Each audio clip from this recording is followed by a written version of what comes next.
Welcome back to Midday Kentucky, everyone. Well, our friends from UK are back to help us gain stronger relationships with our loved ones, and we're talking with Tracy and Ron Werner-Wilson. Welcome back to the show, my friend.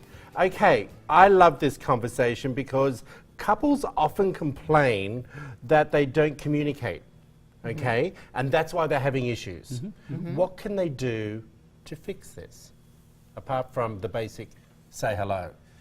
Well, I think one of the things that, some of it should be some nods. So you don't want to just ask somebody, how was your day or how are you? Yeah. It's just too big a question and it's paralyzing because if agree. I ask you, Troy, how are you? What are you going to say? Great. Exactly, because that's the automatic response. Yeah, that's So- the tough thing. Yeah. Have open-ended questions. Or some specificity. So I might say to you, so Troy, how was that segment this afternoon about relationships? Or how was the segment about Alexa? Or are you really seriously thinking about getting an Alexa? Right. Or So Echo. is that a barrier for communications? Like that we need to open up and have more of a dialogue? Yeah, I would think so. And I think some of it too is wanting to hear the answer. So staying around and wanting to hear the answer. And connecting. And connecting and not have it just being kind of something that, a habit that you do.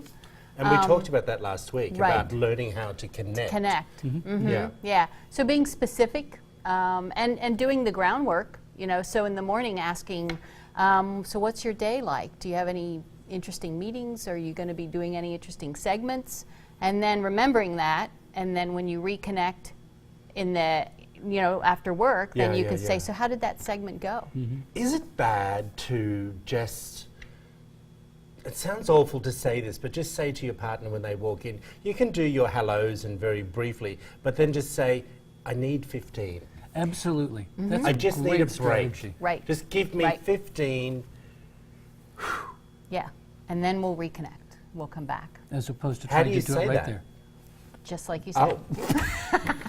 So do you have a degree in mental health? No, I don't. I've just done enough talk shows that I understand You've what got you're the going to lingo. ask. Expressing admiration and affection seems like a good idea. Yeah? Yeah. Give me some Exactly. examples of what you mean by that. Well, when we work with families, with kids, we often tell the parents, work to find your child doing something right, something that you like. And so throughout the day, become aware of what is your spouse doing right instead of falling in the trap of what bothers you. So you notice they picked up their clothes. You Yeah. can mention that. I appreciate that. Or they took the garbage out. I appreciate that. Or they offered to pick the kids up from daycare without you having to ask. I Okay. appreciate that. Okay. And I guess, the woman of the home feels like she is left with most of the responsibility.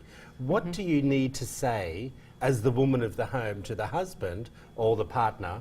I need a hand. What do I do? How do I bring that up without the husband going, well, I work all day and I provide for this house, because then it starts a huge fight. Yeah, and they get caught in that trap of arguing trap. with each other. Right. I think on this admiration piece, a fellow named John Gottman, who's done a lot of research in this area, would suggest that in healthy relationships, there's a ratio of 5 positive statements to every 1 negative. Oh. And so that's why looking for these affirmations that Tracy was just talking about are important. So if I want to ask you to do something, I might say, Troy, I really appreciate the fact that you invited us here. I really appreciate the fact that you were home on time. I appreciate the fact that you are such a good breadwinner. I know you work hard. I know that's important to you. I know it's important to your identity. And I know you feel overwhelmed sometimes, but I feel overwhelmed as well, so trying to use a nice statement.